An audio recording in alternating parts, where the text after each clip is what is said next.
Alright, let's roll. Use your big boy voice.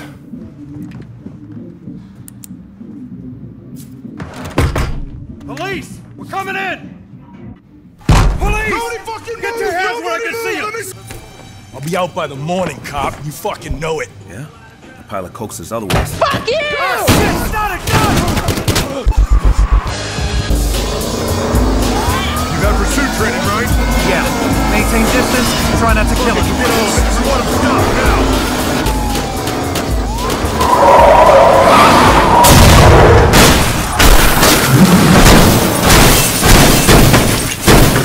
Holy shit!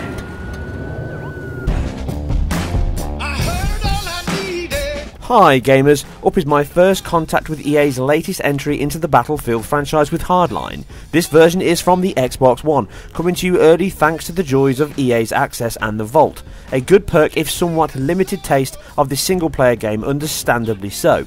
So after a 6-month or so delay, what have Dead Space developers Visceral done with the Frostbite 3 engine?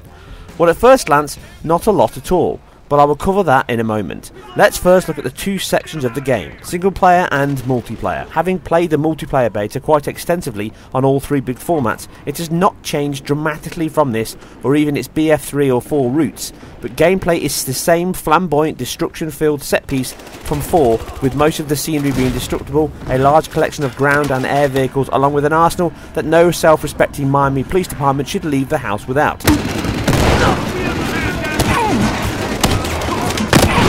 Battles take place over 32 or 64 player arenas that cover a sand thrash motel complex, tight city streets with looming overhead cranes that can be used for sniper vantage points via the handy grapple gun, a brand new weapon and system in the game, the Everglades and many more. With many maps having large outdoor areas with these high points, this can be a worry in some games, as snipers can quickly get into position and slice through your squad. If you team up, always split your styles up like previous games with Operator, Enforcer, Mechanic and Professional, used to segment the skills in your squad. Medics are great if you are holding a room and you have someone who can drop health packs or revive you. Mechanics are key for more combustion-based attack plans, keeping you on the right track. The Enforcer class is your powerhouse, kicking down doors, chewing bubblegum and taking names. This leaves the Professional or the Sniper of the bunch that I mentioned earlier, and in the large open maps you need a few of these not only to thin the herd of troops on the ground, but pick off the opposing deadeyes before they do the same to you and your team. And this is where it works well, with the separate level structures and game types making playstyles alter based on the layout.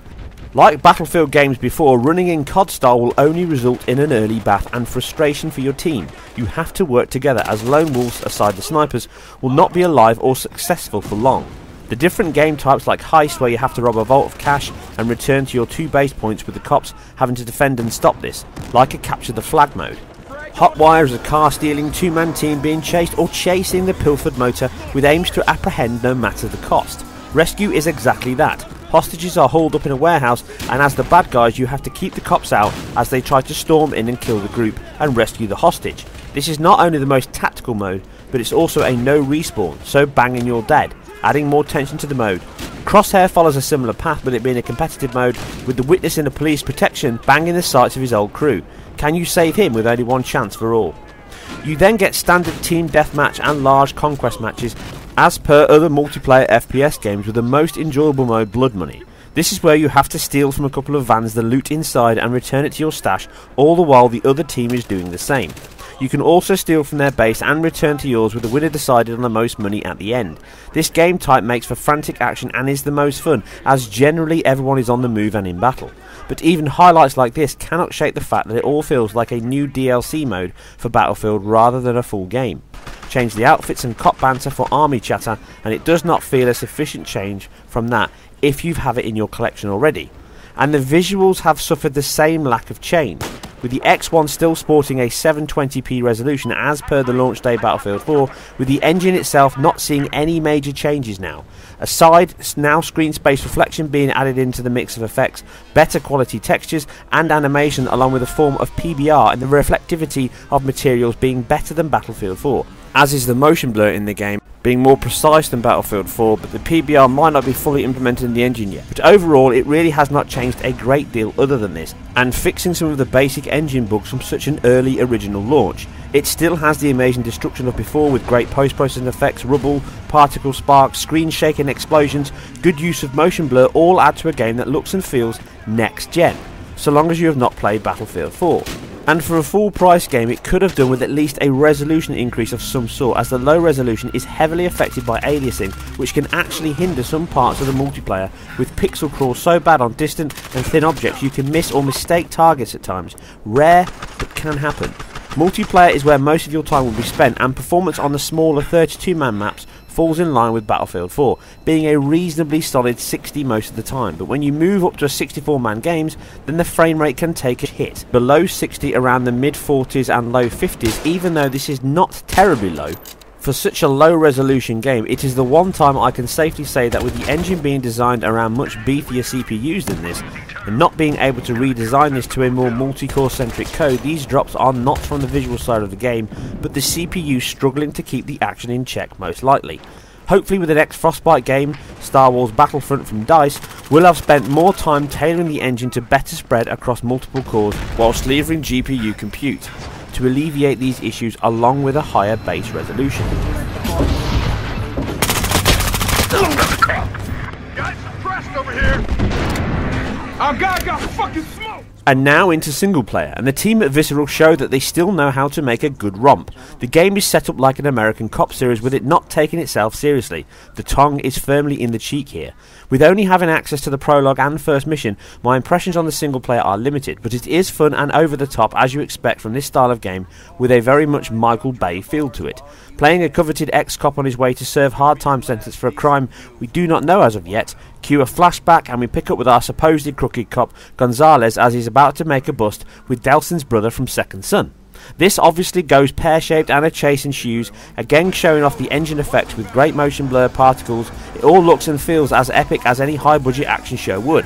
Performance is more solid in single player, with a locked 60 being nearly achieved, aside some dips when loading levels or saving, but these are minor. But cinematics in the game are a mixture of videos that run at 30 FPS as they did in Battlefield 4, but seem a little better quality here, and they can load back into real time pretty seamlessly. But this jump from a perfectly paced 30 to 60 can feel a little odd when it happens, so it's not the game juddering, just that the half-pace frame rate change is the issue. They have also used an alternating update method in the engine, with alpha effects and geometry taking it in turn to update every 33 milliseconds each, but interleave so that the screen does update every 16 milliseconds. A nice cheeky change that most probably will not be noticed, but if you do, it can feel a little juddery in the game or drop to 30, but it is not. See here as the background and car update every second frame. This doesn't happen all the way through, but only occasionally in car chases. Aside these quirks and small changes, the game is fun, and the single player was good enough for me to want to play more, with much better dialogue and scenes than Battlefield 4, which should be an enjoyable romp to prepare you for the much bigger multiplayer section of the game. They have mixed up the game well, with genuine stealth and non-lethal approach in the game, not only feeling correct with you being a law enforcement officer, but a true viable and preferred option. When shootouts do happen, they feel accurate, as you made a mistake and are left with no other option. Send a picture. Police! Don't eat it right there. I got this one, Nick. Shots fired! Take him out! 13 reporting shots fired from Cola Project.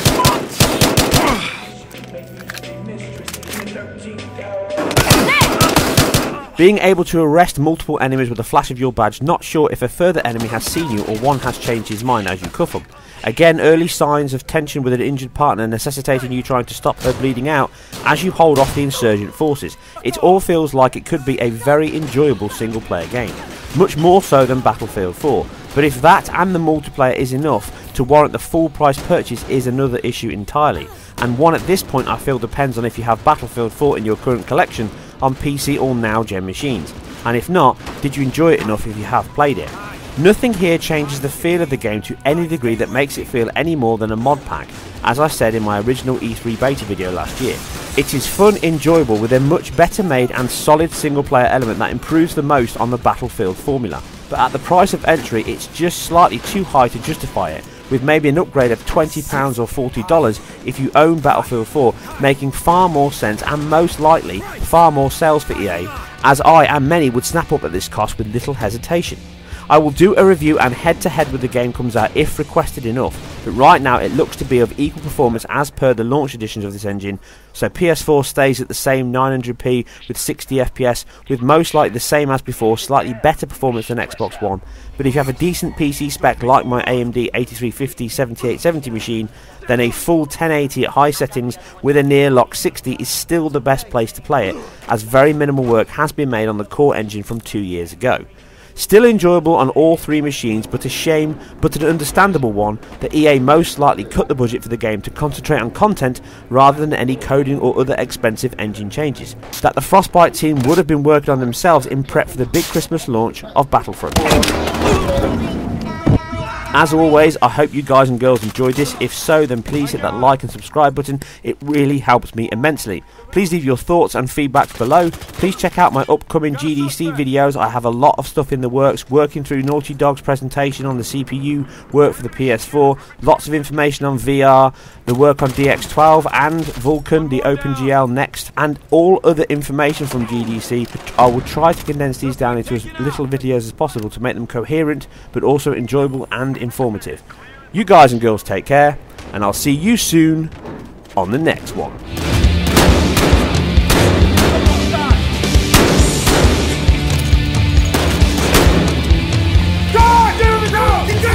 Hey, we're cops! We're cops! She's hit! I think you hit an artery. You're lucky you didn't bleed to death. Hands up! Now! Good evening to you, too. Detective, do you know this man? Oh, him? He does spreadsheets.